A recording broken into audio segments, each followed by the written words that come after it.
Welcome વિદ્યાર્થી મિત્રો. Wave motion for JEE NEET session 7, જેમાં આપણે ડોપલર અસરના અમુક ટિપિકલ પ્રોબ્લેમ્સની ચર્ચા કરીશું. તો વિદ્યાર્થી મિત્રો, ડોપલર અસરમાં આપણે શું ભણ્યા હતા કે ડોપલર અસરમાં આપણો ઓબ્ઝર્વર, અવલોકનકાર, આ આપણો સોર્સ. ધારો કે અવલોકનકારની વેલોસિટી VO, સોર્સની વેલોસિટી VS હોય તો આપણે ઓથી એસની દિશામાંના વેગોને ધન ગણતા હતા. હવે ઓબ્ઝર્વર વડે અનુભવાતી, અવલોકનકાર વડે અનુભવાતી આવૃત્તિ FO હોય, ઉદ્ગમમાંથી ઉત્સર્જાયેલી આવૃત્તિ FS હોય. તો FO upon V plus VO divided by FS upon V plus VS. અહીંયા VO અને VS બંને ધન છે, પણ આમાંથી જો વેગોની અદલા બદલી થાય તો સંજ્ઞા પદ્ધતિ અનુસાર આપણે પરિણામ, વ્યાપક પરિણામ આવી રીતે લખતા હતા કે જેમાં FO is equal two V plus or minus VO upon V plus or minus VS into FS. ચાલો, તો આને લગતા કેટલાક ટિપિકલ પ્રોબ્લેમ્સની ચર્ચા કરીએ. એક ટ્રેન એક ટેકરી તરફ 40 કિલોમીટર પ્રતિ કલાકની ઝડપથી ગતિ કરીને 580 હર્ટ્ઝ આવૃત્તિવાળા ધ્વનિ તરંગોનું ઉત્સર્જન કરે છે. મતલબ કે એક ટ્રેન છે જે 580 હર્ટ્ઝ આવૃત્તિવાળા ધ્વનિનું ઉત્સર્જન કરે છે અને એક ટેકરી તરફ ગતિ કરે છે.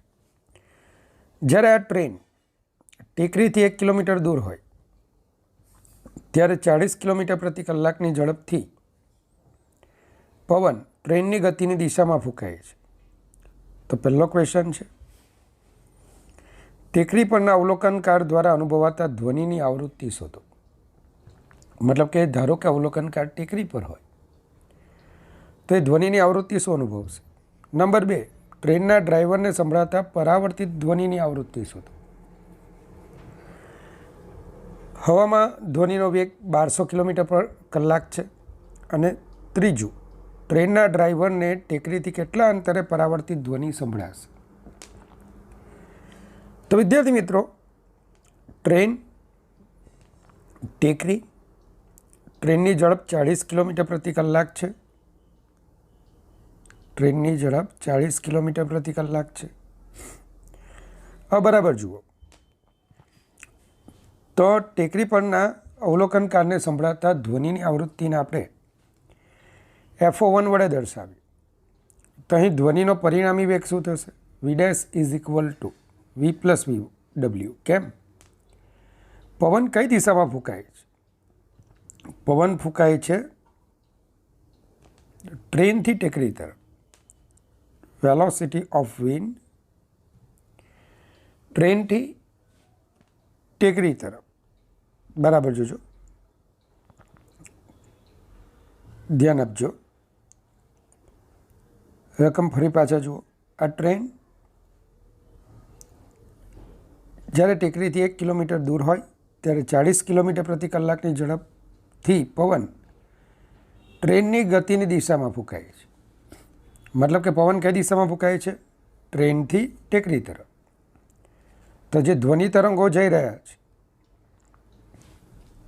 એના માટે હવાનું માધ્યમ સ્થિર નથી, હવા પોતે ગતિ કરી રહી છે. તો આપણે લાસ્ટ સેશનમાં ભણેલા કે જો પવન અવલોકનકારથી ઉદ્ગમ તરફની દિશામાં ફૂંકાતો હોય તો આપણે શું કહી શકીએ? એનો પરિણામી વેગ V' is equal two V plus VW. માટે V' is equal two 1200 plus 40, 1240 kilometre per અવર. હવે ડોપલર અસરનું જે વ્યાપક પરિણામ છે એનો ઉપયોગ કરીએ. ટેકરી પરનો અવલોકનકાર સ્થિર છે. આ ટ્રેન એટલે આપણો સોર્સ છે. ટ્રેન ટેકરી તરફ ગતિ કરે છે, ઉદ્ગમ એ અવલોકનકાર તરફ ગતિ કરે છે. તો આ કિસ્સામાં VS શું થશે? ઋણ આવશે, કારણ કે ઓથી એસની દિશા ધન ગણીએ છીએ, તો વીએસ ઋણ આવશે. ચલો FO1 upon V dash plus 0 is equal to FS upon V dash minus VS. માટે FO1 is equal to V dash upon V dash minus VS into FS. ચલો જરૂરી કિંમતો મૂકીએ તો 1240/1240 ઓછા 40 ઇન્ટુ 580, તો શું આવશે આન્સર? 599.3. ચાલો હવે એન્જિનના ડ્રાઈવરને સંભળાતા પરાવર્તિત ધ્વનિની આવૃત્તિ, જેને આપણે FO2 ગણીએ. વિદ્યાર્થી મિત્રો, આ કિસ્સામાં મેં તમને એક શોર્ટકટ આપેલો, એ ન વાપરી શકાય. મેં શું શોર્ટકટ આપેલો કે પરાવર્તિત ધ્વનિનો કિસ્સો હોય, પરાવર્તિત ધ્વનિનો કિસ્સો હોય તો જે ઉદ્ગમ છે તે જ સોર્સને લઈને આગળ, જે માફ કરજો અવલોકનકાર છે તે જ સ્ત્રોતને લઈને આગળ વધતું હોય. અને આ પરાવર્તિત ઉદ્ગમ છે, જેને આપણે આભાસી ઉદ્ગમ બોલતા હતા. દાખલા તરીકે આપણા કિસ્સામાં ટેકરી, કોઈક વખત દિવાલ પણ હોઈ શકે. આ વખતે શું કરવાનું તો કે બંનેની ઝડપોનો સરવાળો કરવાનો. હવે આભાસી ઉદ્ગમ તરીકે ટેકરી તો સ્થિર જ રહેવાની. એટલે ધારો કે આનો વેગ v હોય, અવલોકનકાર કે જે મુખ્ય સ્ત્રોતને લઈને જતું હોય. દાખલા તરીકે ટ્રેનનો ડ્રાઈવર ટ્રેનના જ વિસલની પરાવર્તિત ધ્વનિની આવૃત્તિ સાંભળે છે, એવો કિસ્સો આપ્યો હોય, તો ટ્રેનનો જે ટેકરી તરફનો વેગ હોય, સાપેક્ષ વેગ, એટલો જ ટેકરીને પણ આપી દેવાનો. અને પછી આપણું ઇક્વેશન શું બનશે? FO ઇઝ ઇક્વલ ટુ, ચાલો આને આપણે વી ડેશ નામ આપી દઈએ, તો વી પ્લસ વી ડેશ, કારણ કે વીઓ ધન થશે, અહીંયા વીએસ ઋણ થશે, V minus V dash into FS.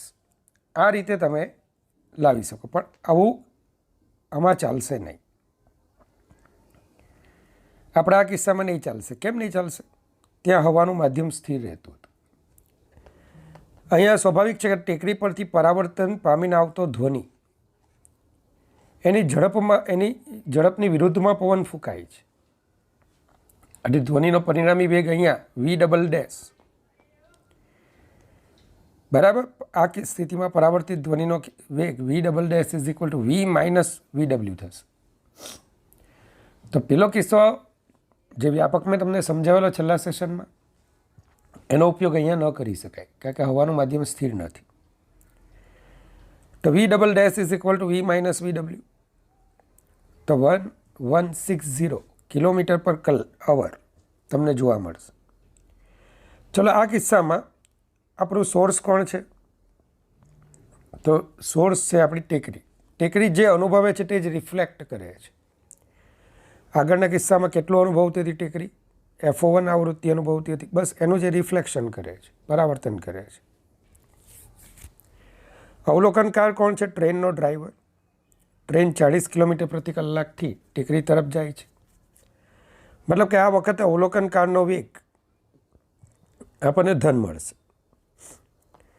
ચાલો, તો એન્જિનના ડ્રાઈવરને સંભળાતી ધ્વનિની આવૃત્તિ FO2 upon V double dash plus 40 is equal to FO1 upon V double dash plus 0. તો FO2 is equal to 599.3, 1160 plus 40 divided by 1160, બધી કિંમતો મૂકી દીધી. તો FO2 is equal two 620 hertz તમને મળશે. નજીવો ફરક આવશે જો પેલો કિસ્સો વાપરશો ને, તો અહીંયા હવામાં જે પવનનો વેગ છે, માફ કરજો, એ ધ્વનિના વેગની સાપેક્ષે ઓછો છે, તો ફરક થોડો આવશે, 618 જેવો આવશે. આ 620 આવે છે, પણ જવાબમાં ભૂલ તો આવશે જ. એટલે જ્યારે પણ પવન ફૂંકાતો હોય તો બંને કિસ્સાઓને અલગ અલગ ચર્ચવા. ચાલો, હવે આપણને એમ પૂછ્યું છે કે આ ટ્રેનનો ડ્રાઈવર કેટલા અંતરેથી કેટલા અંતરે ટેકરીથી કેટલા અંતરે પરાવર્તિત ધ્વનિ સાંભળશે? તો સાંભળો, આ ટ્રેન ધારો કે x જેટલું અંતર કાપે છે ત્યારે આ પરાવર્તિત ધ્વનિ ડ્રાઈવરને સંભળાય છે. તો ધ્વનિએ કાપેલું અંતર, તો ધ્વનિ જ્યારે ટેકરી તરફ જાય તો શરૂઆતમાં અહીંથી જ ઉત્સર્જન થયેલું 1 કિલોમીટર દૂરથી વિસરેલી ધ્વનિનું, તો ધ્વનિને આટલું અંતર કાપતા લાગતો સમય ઇઝ ઇક્વલ ટુ ટ્રેનને x જેટલું અંતર કાપતા લાગતો સમય. ધ્વનિ માટે ટેકરી તરફ જતી દિશામાંનો વેગ v પ્લસ VW છે અને ટેકરીથી ટ્રેન તરફ જતી મુસાફરીનો વેગ છે v માઇનસ VW. ચાલો, ટેકરી તરફ જતો ધ્વનિ 1 કિલોમીટર અંતર કાપશે અને ડ્રાઈવર તરફ જતો ધ્વનિ 1 માઇનસ x જેટલું અંતર કાપશે. તો આપણે શું લખીશું કે ધ્વનિને ઉદ્ગમમાંથી ઉત્સર્જાઈને ડ્રાઈવર સુધી પહોંચતા લાગતો સમય ઇઝ ઇક્વલ ટુ ટ્રેનની ગતિનો સમય. તો પહેલાં 1 કિલોમીટર છેદમાં 1200 + 40, કારણ કે v પ્લસ VW આવશે, અને ટેકરી પરથી જે પરાવર્તન પામીને ધ્વનિ જાય છે તેણે કાપેલું અંતર 1 minus x kilometre divided by 1200 - 40 is equal to ટ્રેનને લાગતો સમય બરાબર અંતરના છેદમાં ઝડપ, તો x/40. ચાલો સાદુરૂપ આપીએ, બધાને 40 વડે ભાગીએ, માફ કરજો, આ બાજુ પણ છેદમાંથી 40 કોમન લઈએ તો કંઈક પરિણામ આવું મળે છે, જેનું સાદુરૂપ તમે આપો તો x ઇઝ ઇક્વલ ટુ 6/93, તો x is equal two 0.0646 kilometre મળશે. તો ટ્રેનનું ટેકરીથી અંતર 1 માઇનસ x 1 માઇનસ 0.0646 0.9354 કિલોમીટર. વિદ્યાર્થી મિત્રો, આ સબ્જેક્ટિવ પ્રોબ્લેમ છે અને એટલા માટે આવા અટપટી ગણતરીઓ આવે છે. તમને એમ થશે કે કેલ્ક્યુલેટર વગર અમે કેવી રીતે કરી શકીએ, પણ JEE નીટમાં થોડી ઓછી અઘરી ગણતરીવાળા કેલ્ક્યુલેશન હોય છે. ચાલો એક્ઝામ્પલ, તો કે આકૃતિમાં એક ધ્વનિ ઉદ્ગમ 22 મીટર પર સેકન્ડની ઝડપથી x અક્ષ પર ગતિ કરીને સતત 2 કિલોહર્ટ્ઝ આવૃત્તિના ધ્વનિનું ઉત્સર્જન કરે છે. એક અવલોકનકાર Q બિંદુ પાસે ઉદ્ગમ બિંદુથી y અક્ષ પર 330 મીટર અંતરે ઊભો છે. t બરાબર 0 સમયે ઉદ્ગમ P બિંદુને ક્રોસ કરે છે. તો નંબર 1, P બિંદુએથી ઉદ્ગમમાંથી ઉત્સર્જાયેલો ધ્વનિ કેટલા સમયમાં અવલોકનકાર Q પાસે પહોંચશે? નંબર 2, આ વખત અવલોકનકાર Q વડે અનુભવાતી ધ્વનિની આવૃત્તિ શોધો. અને નંબર 3, આ ક્ષણે ધ્વનિ ઉદ્ગમ ક્યાં હશે? હવામાં ધ્વનિની ઝડપ 330 મીટર પર સેકન્ડ છે. ચાલો, આ છે આપણું સોર્સ, બરાબર. P આપણો ઉગમ બિંદુ છે.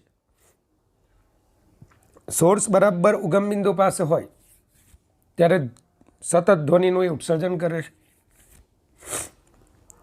તો P પાસે ઉત્સર્જાયેલો ધ્વનિ Qને કેવો અનુભવાય તે આપણે જોવાનું છે. ધ્યાન આપજો. અને જ્યારે અવલોકનકાર પોતાનો ધ્વનિ સાંભળે, મતલબ કે એનો ધ્વનિ સાંભળે, ઉદ્ગમનો ધ્વનિ સાંભળે, ત્યારે ઉદ્ગમ કેટલું દૂર ગયું હશે? તો સૌથી પહેલાં તો આપણે જ્યારે P બિંદુ પાસે સ્ત્રોત હોય તો આપણે જોતા હતા આ VS અને ડોપલર અસરનું જે આપણે સૂત્ર ભણેલા કે VSનો આ દિશામાંનો ઘટક 0 થાય. આ વખતે બંને ઇન્ડિપેન્ડન્ટ છે, બરાબર. ધ્યાન આપજો.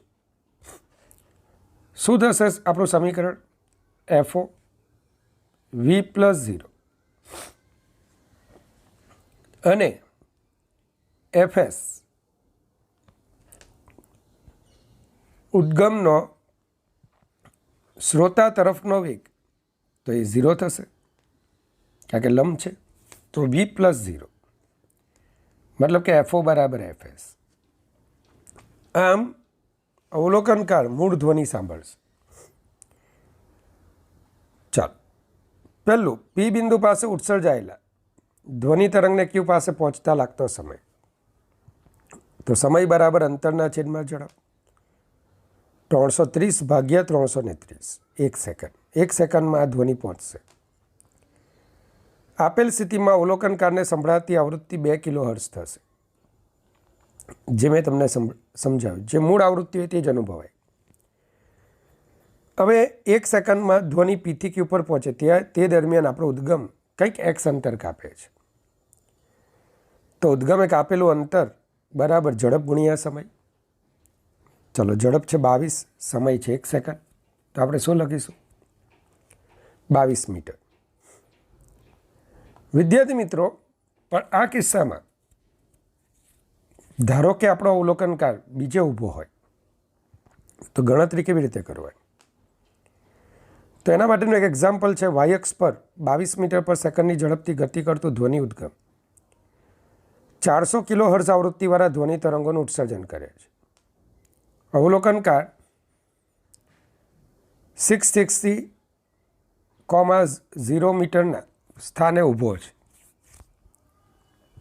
તો જ્યારે ધ્વનિ ઉગમ બિંદુને ક્રોસ કરે ત્યારે અવલોકનકારને સંભળાતા ધ્વનિની આવૃત્તિ શોધો. હવામાં ધ્વનિની ઝડપ 330 મીટર પર સેકન્ડ છે. તો ધ્યાન આપજો, તમને આ ઉગમ બિંદુ આપ્યું છે અને ઉગમ બિંદુથી 660, મતલબ કે આપણે x અક્ષ લઈ લઈએ તો ક્યુનું સ્થાન ઉગમ બિંદુથી 660 મીટર છે. કોઈ પી બિંદુએથી વાય અક્ષ પર ગતિ કરતો આપણો ઉદ્ગમ ધ્વનિ તરંગનું ઉત્સર્જન કરે છે. બરાબર. હવે જ્યારે આપણો ઉગમ બિંદુને ક્રોસ કરે એ દરમિયાન પીથી ક્યુ સુધી ધ્વનિને પહોંચતા લાગતો સમય ઇઝ ઇક્વલ ટુ ઉદ્ગમને એસથી ઉપર લાગતો સમય. માહિતી બરાબર વાંચો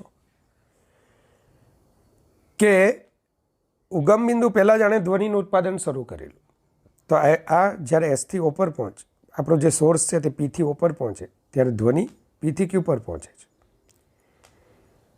તો બહુ ઇઝી છે, તમને ખ્યાલ આવી જશે. ચાલો, આને કાપેલું અંતર વાય છેદમાં એની ઝડપ 22 ઇઝ ઇક્વલ ટુ આ અંતર કેટલું થશે? √y² + 660² ડિવાઇડેડ બાય ધ્વનિની ઝડપ 330. સાદુરૂપ આપશો y is equal to 44 metre આવશે. ચાલો, હવે અવલોકનકાર દ્વારા અનુભવાતી ધ્વનિની આવૃત્તિ f0 હોય તો સ્વાભાવિક છે કે ડોપલર અસરનો આ કિસ્સો આપણે ભણેલા. વીએસનો આ દિશામાંનો ઘટક વીએસ કોસ થીટા. હવે અવલોકનકારથી ઉદ્ગમ તરફ જતી દિશામાંના વેગને આપણે ધન ગણીએ છીએ. તો આપેલ કિસ્સામાં વેગ શું બનશે? તો કે આપેલ કિસ્સામાં વેગ વીએસ કોસ થીટા ઋણ બનશે. તો આપણે અહીંયા ડોપલર અસરનું વ્યાપક પરિણામ ઉપયોગમાં લઈએ તો FO/V+V0 is equal two FS/V - VS cos theta. ચાલો, બધી કિંમતોને આપણે મૂકીએ.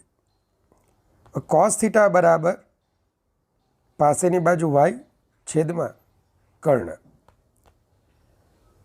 તો 44/661.5 જેવું કંઈક મળે છે તમને. ચાલો, આ કિંમતો મૂકીને સાદુરૂપ આપતા 4018 હર્ટ્ઝ આવૃત્તિ અનુભવાતી જોવા મળશે. તો વિદ્યાર્થી મિત્રો, એક બીજા એક્ઝામ્પલ તરફ જઈએ, જેમાં એક મોટરસાયકલ સ્થિર સ્થિતિમાંથી શરૂ થાય છે અને સુરેખ માર્ગ પર 2 મીટર પર સેકન્ડ સ્ક્વેરના પ્રવેગથી ગતિ કરે છે. મોટરસાયકલના પ્રારંભિક બિંદુએ સ્થિર વિદ્યુતીય સાયરન છે. જ્યારે ચાલક મોટરસાયકલની સ્થિર સ્થિતિના સમયના સાયરનની આવૃત્તિના મૂલ્ય ના 94% જેટલું સાંભળે છે ત્યારે મોટરસાઇકલ કેટલી દૂર ગઈ હશે? તો ધ્યાન આપજો, આપણો અવલોકનકાર પોતે ગતિમાં છે અને ઉદ્ગમથી દૂર જઈ રહ્યો છે. તો ઓથી એસ દિશામાં વેગને આપણે શું ગણીએ છીએ? ધન. તો મોટરસાઇકલ સવાર કે જેનો વેગ સાયરનથી દૂર તરફ છે, મતલબ કે વીઓ ઋણ બનશે. સાયરન સ્થિર છે, વીએસ 0. કેટલી આવૃત્તિ સાંભળે છે? તો ઉત્સર્જાયેલી આવૃત્તિના 94%, મતલબ કે એફએસ ઇઝ ઇન્ટુ 94/100, 0.94 એફએસ. ચાલો, ડોપલર અસરનું વ્યાપક સૂત્ર FO upon V minus VO is equal to FS upon V. FO ની કિંમત મૂકી દો તો 0.94 V is equal to V minus VO. 0.06 V is equal to VO. તો VO is equal to શું આવશે? 6/100 into 330. તો 19.8 મીટર પર સેકન્ડ. ચાલો, હવે મોટરસાઇકલની ગતિની વાત કરી તો મોટરસાઇકલનો પ્રારંભિક વેગ શું છે? તો કે સ્થિર સ્થિતિમાંથી ગતિની શરૂઆત કરે છે. તો પ્રારંભિક વેગ કેપિટલ VO 0 છે. અંતિમ વેગ તો જ્યારે એ આટલી આવૃત્તિ સાંભળે ત્યારે એની વેગ કેટલો હતો? 19.8 મીટર પર સેકન્ડ. પ્રવેગ 2 મીટર પર સેકન્ડ સ્ક્વેર અને સ્થાનાંતર D શોધવાનું છે. ચાલો, અચળ પ્રવેગી ગતિનું સૂત્ર, સમય વગરનું સૂત્ર 2AD is equal two V² minus V0². કારણ શું? સમય આપ્યો નથી ને માગ્યો પણ નથી, તો આપણે આ સૂત્રનો ઉપયોગ કરીએ. 2 into 2 into D is equal to 19.8² minus 0. તો D is equal to 19.8 into 19.8 divided by 4. તમે આશરે 20 ગુણ્યા 20, 400 ભાગ્યા 4, 100 કરતાં થોડો ઓછો જવાબ ઓપ્શનમાંથી સિલેક્ટ કરશો તો એ કેટલો હશે? 98 મીટર. ચાલો આગળ વધીએ તો 100 હર્ટ્ઝ આવૃત્તિના તરંગોનું ઉત્સર્જન કરતું ધ્વનિ ઉદ્ગમ સ્થાન S અને એક નિરીક્ષક O એકબીજાથી અમુક અંતરે રહેલા છે. ચાલો, આ S અને આ O. આકૃતિમાં દર્શાવ્યા મુજબ ઉદ્ભવ સ્થાન 19.4 મીટર પ્રતિ સેકન્ડની ઝડપથી ઉદ્ભવ સ્થાન અને નિરીક્ષકની રેખાને 60° ખૂણે ગતિ કરે છે. નિરીક્ષક સ્થિર સ્થિતિમાં છે એટલે કે VO 0 છે. તો નિરીક્ષક દ્વારા નિહાળાતી આભાસી આવૃત્તિ ખાલી જગ્યા થાય. હવામાં ધ્વનિની ઝડપ 330 મીટર પર સેકન્ડ છે. તો વિદ્યાર્થી મિત્રો, તમે જુઓ આ VS અને VSનો અવલોકનકાર તરફ જતી દિશામાંનો વેગ VS cos 60 છે. મતલબ કે અવલોકનકાર તરફ એ VS cos 60 જેટલા વેગથી ગતિ કરે છે. ચાલો, ઓથી એસની દિશામાંના વેગને ધન ગણવાનું. તો એસથી O તરફનો વેગ આપણે અહીંયા ઋણ થશે. ચાલો, તો FO upon V plus 0 is equal to FS upon V minus VS cos 60. તો FO is equal to, ચાલો, V 330, FS 100, 330 minus 19.4, VS આપ્યું છે cos 60 હાફ. સાદુરૂપ આપણે આપીએ તો 100 into 330 divided by 320.3 માટે FO is approximately equal to 103 hertz. આવો આન્સર તમને મળશે. ચાલો આગળ વધીએ તો એક સ્થિર સ્ત્રોત ચોક્કસ આવૃત્તિ FO પર ધ્વનિ ઉત્પન્ન કરે છે, જે સ્ત્રોત તરફ જતી બે ગાડીઓ દ્વારા પરાવર્તિત થાય છે. ગાડી દ્વારા પરાવર્તિત ધ્વનિની આવૃત્તિઓ વચ્ચેનો તફાવત FOના 1.2% જેટલો છે. તો ગાડીઓની ઝડપ વચ્ચેનો તફાવત કિલોમીટર પર અવરમાં નજીકના પૂર્ણાંકમાં કેટલો હશે? ગાડીઓ ધ્વનિની ઝડપ કરતાં ઘણા નાના મૂલ્ય 330 મીટર પ્રતિ સેકન્ડની અચળ ઝડપથી ગતિ કરી રહી છે.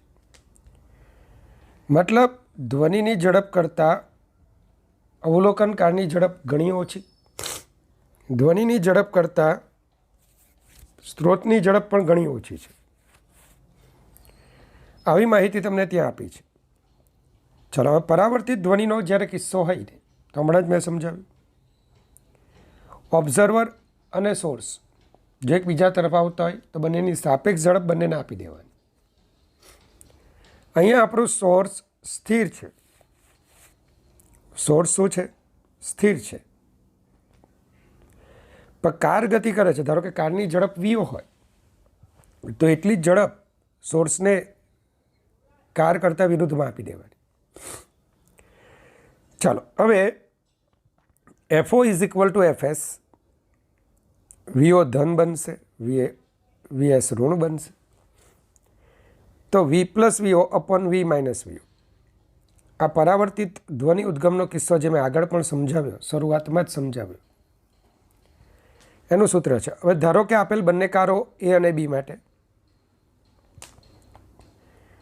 FO A is equal to FS V plus V not A upon V minus V not A તથા એફઓ બી બરાબર FS V plus VO B upon V minus VO બી.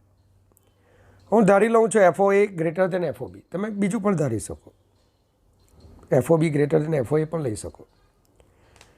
તો હવે આવૃત્તિનો તફાવત મને આપ્યો છે કે જે ઉદ્ગમની આવૃત્તિ જેને એમણે એફએસ લખ્યું છે, સોરી માફ કરજો, એફઓ લખ્યું છે, એના 1.2% જેટલું છે. તો આપણે એક કામ કરીએ, એફઓ એ માઇનસ એફઓ બી, એફએસના 1.2%. એફએસ એટલે જ એફઓ છે અહીંયા. બસ બેની બાદબાકીમાંથી એફએસ કોમન લઈએ.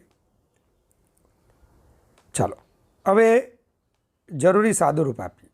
વી plus V not A into V minus V not B minus V plus V not B into V minus V not A upon V minus V not A into V minus V not B. સાદુરૂપ આપી દઈએ તો તમે જોઈ શકશો વી square cut થઈ જશે, વી square cut થઈ જશે, વી not A V not be પણ કટ થઈ જશે. હવે જે પદો બાકી રહેશે તો V not A V not A 2 times V not A minus 2 times V into V not B. તેમાંથી આપણે 2v બહાર લઈ લઈએ તો આવું પદ મળશે. બીજું,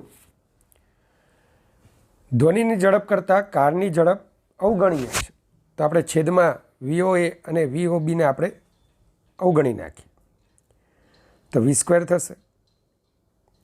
તો 2v V not A minus V not B upon V square, એક વી કટ થઈ જાય તો V not A minus V not B, V not A minus V not B અને ડેલ્ટા વી નોટ લખીએ.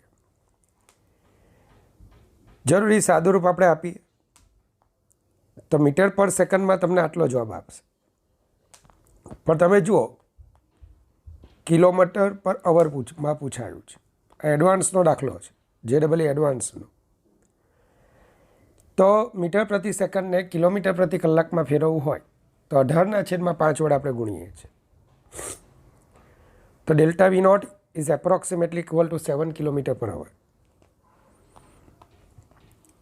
ચાલો, એક રેલવે સ્ટેશન પર મૂકેલ siren 5 kilohertz આવૃત્તિવાળો ધ્વનિ ઉત્પન્ન કરે છે. ટ્રેન એમાં બેઠેલ મુસાફર જ્યારે ટ્રેન સાયરન તરફ ગતિ કરે છે ત્યારે તેની આવૃત્તિ 5.5 કિલોહર્ટ્ઝ અનુભવે છે.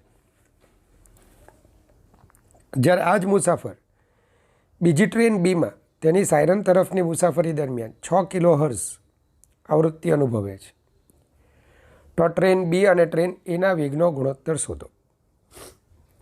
આ પ્રોબ્લેમ લખવાનું કારણ એક જ છે કે તમે હવામાં ધ્વનિની ઝડપ શોધવા લાગશો, જે ન શોધતા. ચલો, ટ્રેન એ માટે ઉદ્ગમ સાયરન છે જે સ્થિર છે. ટ્રેન એ ઉદ્ગમ તરફ ગતિ કરે છે તો અહીંયા વી એ ધન થશે. ઉદ્ગમની આવૃત્તિ એફએસ 5 કિલોહર્ટ્ઝ અને ટ્રેન એના મુસાફર અનુભવાતી આવૃત્તિ એફઓ એ 5.5 કિલોહર્ટ્ઝ. ડોપલર અસરનું વ્યાપક પરિણામ F naught A upon V plus V is equal to FS upon V. 5.5 upon V plus V is equal to 5/v. હવે ખાસ ઘણા લોકો અહીંયા વીની કિંમત 330 મૂકી દે છે. આવું ન કરતા. એક કામ કરો, V plus V upon V is equal to 5.5 upon 5. શું કરશો? છેદ વિભાજન કરીએ. V by V 1 V A by V is equal to 1.1. તો V A by V is equal to 0.1. હવે તમે સમજી શક્યા હશો કે હું ટ્રેન બી માટે પણ શું લાવીશ? વી બી બાય વી. અને ત્યારબાદ વી B by વીને V A by વી વડે જો હું ભાગાકાર કરી નાખું તો મને શું મળશે? વી બી બાય વી. આમ ધ્વનિની ઝડપ આપી નથી અને એનો કોઈ ઇસ્યુ પણ નથી. ટ્રેન બી માટે સેમ ગણતરી કરીએ તો FO B upon V plus V B, આ પણ ધન થશે. ઓથી એસની દિશામાંનો વેગ છે. Is equal to FS upon V plus 0. તો 6 upon V plus V B is equal to 5 upon V. તો V plus V B by V 6/5. 1 plus V B by V is equal to 1.2. તો V B by V is equal to 0.2. ચાલો 2 અને 1નો આપણે ગુણોત્તર લઈ લઈએ. તો V B by V upon V B by V A by V 0.2 divided by 0.1. તો V B by V not V A is equal to 2 મળશે.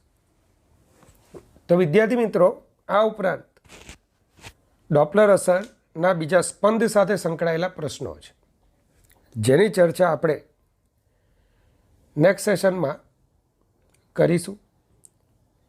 ભગવાન તમને ખૂબ ખુશ રાખે, તમારી કારકિર્દી ઉજ્જવળ બને એ માટે એમના ઇન્ફાઇનાઇટ આશીર્વાદ તમને આપે. Goodbye, take care, God bless you infinitely all my students.